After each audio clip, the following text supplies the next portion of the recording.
Imagine you are holding something in your hand right now, something small, wrinkled, brown. It smells warm, earthy, ancient.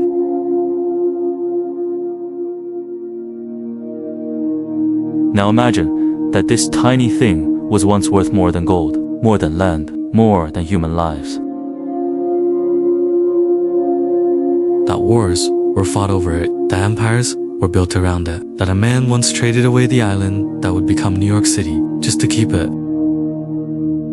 This is the story of Nutmeg, and it is one of the most extraordinary and most brutal stories in human history. In the year 1667, diplomats from England and the Netherlands sat down in the Dutch city of Breda to negotiate the end of a war. On the table, territories, colonies, trade rights.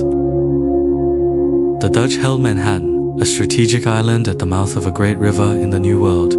The English held Run, a volcanic speck in the Banda Sea, barely 6 kilometers long, almost impossible to find on a map. The Dutch chose Run. They gave up Manhattan, and they considered it a very good deal. Why? Because Run had nutmeg trees, and in 1667, that meant everything. In this video, we will uncover how a small tropical seed triggered one of history's most aggressive monopolies, funded the birth of modern capitalism, and left a trail of blood, fire, and broken civilizations across 3 centuries. Let us begin.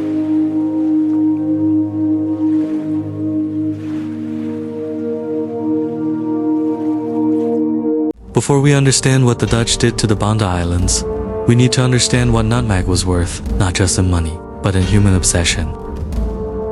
Imagine a world with no hospitals, no antibiotics, no understanding of disease, where the Black Death had already wiped out 1 in every 3 people in Europe. In that world, spices were not flavoring, they were survival.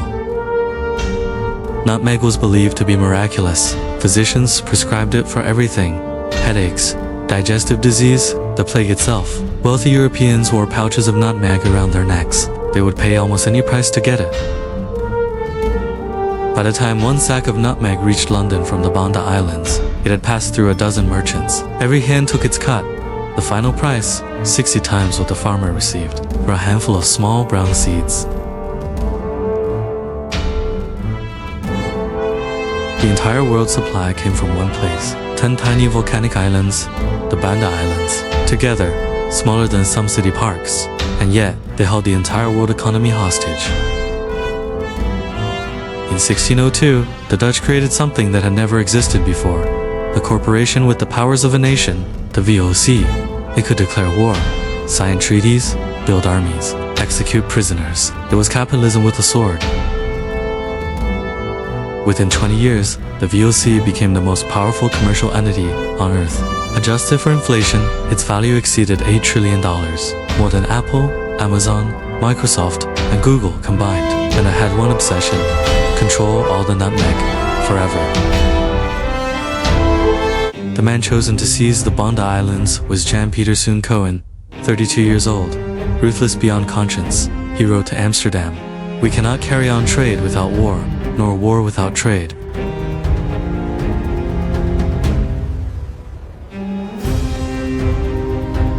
In 1621, Cohen arrived at the Banda Islands, 17 warships, over 1,000 soldiers, Japanese mercenaries. The Bandanese people had canoes, they had spears, they had nutmeg trees. What followed was not a battle, it was a systematic extermination. Villages burned, people hunted into the mountains. Before 1621, 15,000 people lived on the Banda Islands. Within 3 months, fewer than 1,000 remained. To make their control permanent, the Dutch burned millions of nutmeg trees across the region. Every exported nutmeg was soaked in lime to destroy the seed. No one could plant their own. The monopoly was total, airtight, enforced by fire, and maintained by silence. Cohen wrote to Amsterdam. He described the operation as a success. The islands, he said, had been cleansed. The VOC board congratulated him and asked if the nutmeg harvest was on schedule.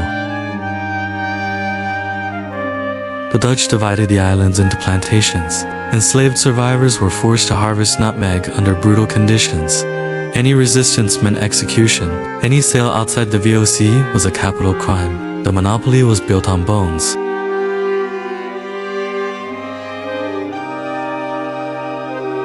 For 150 years, the system held. In Amsterdam, the wealth from Banda built grand canal houses. Rembrandt painted, Vermeer painted. The Dutch Republic flourished, and in the Banda Islands, enslaved hands harvested nutmeg in silence. In 1667, England and the Netherlands needed peace. At Breda, both sides laid their cards down. The Dutch held New Amsterdam, a small settlement on a large island in North America. England still held a legal claim to Rhun Island. The Dutch made their offer, New Amsterdam for Rhun Island. England agreed. The Dutch got their Nutmeg Island. England renamed New Amsterdam. They called it New York. In 1667, this seemed like a good deal for the Dutch. Nutmeg was worth more than almost anything. New York was a small outpost on an unknown continent. The Dutch could not have known that Manhattan would one day become the most valuable real estate on earth. The end came not through war, but through a flower pot. In the 1770s, Pierre Poivre smuggled live nutmeg seedlings out of Banda. Within a generation, nutmeg grew across the tropics. The price collapsed. By 1799, the VOC was formally dissolved. Manhattan had become New York City.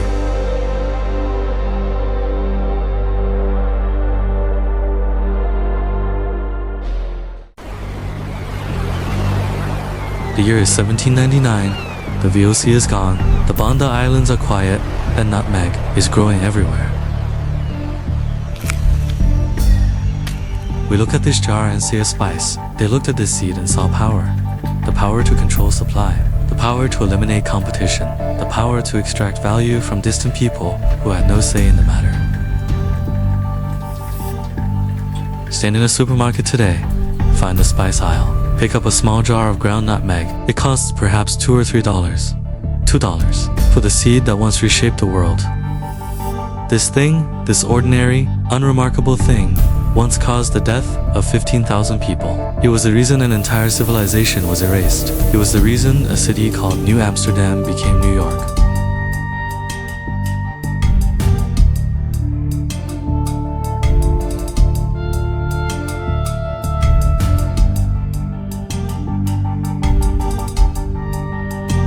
But here is the uncomfortable question. Is that logic actually gone? The commodities have changed. The companies are different. The weapons are less visible. But the logic, has it really changed?